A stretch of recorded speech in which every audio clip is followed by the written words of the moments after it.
Hey guys, in today's video, I'll be giving you some tips about decluttering that are specifically meant for students. Recently, I've noticed that minimalism and decluttering have become a lot more mainstream due to the Netflix show about Marie Kondo and the life-changing magic of tidying up. I've been reading into minimalism and mindful consumerism for a couple of years now, so I'm really glad that this has come more into the public eye. I thought I would share some of the tips that I found helpful in my experience and based on the different resources that I've read from.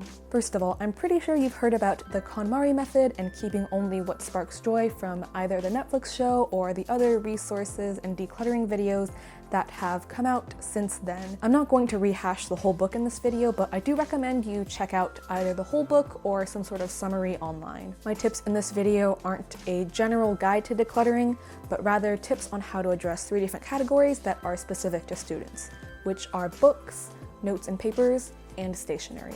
Not related to the 3 categories, but as a student, you do get offered a lot of different free things, whether they be at school events or volunteering or sports. You can reduce a lot of clutter by getting rid of and refusing those free items that you don't really want in the first place. A lot of times it's a really ugly shirt or something else that you just don't really want.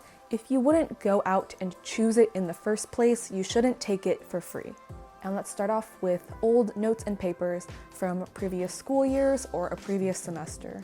To be honest, I can't advise you on exactly what you need to keep and what you don't. It really depends on your own circumstances, but I do have a video where I declutter my own papers.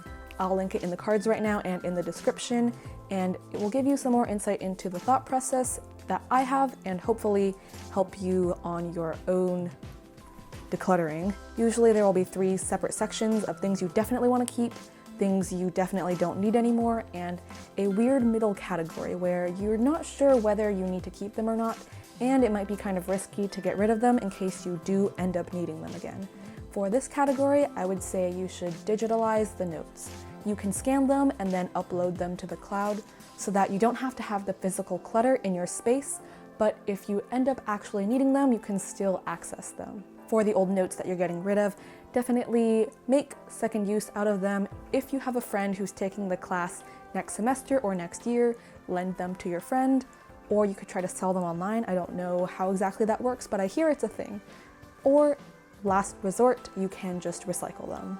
The next category would be books, including books that you read for fun and textbooks for school.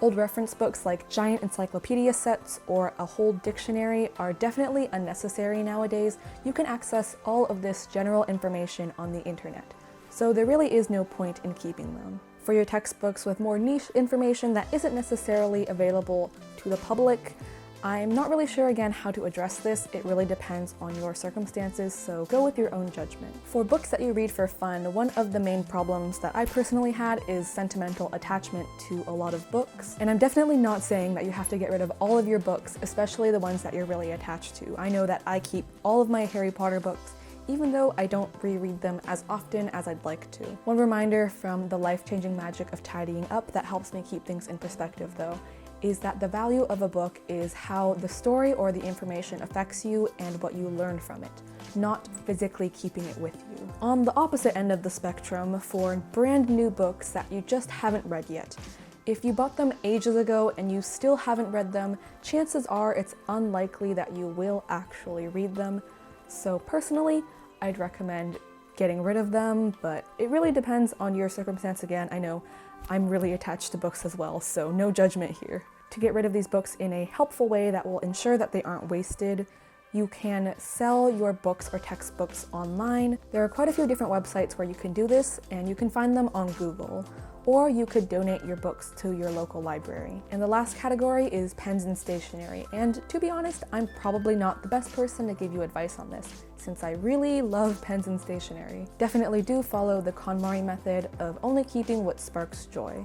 Don't keep those pens that barely work anymore and you hate using them, but you're forcing yourself to use it because you think you have to get your money's worth. In the end, it's costing you more through all that frustration and time wasted on trying to force the pen to work.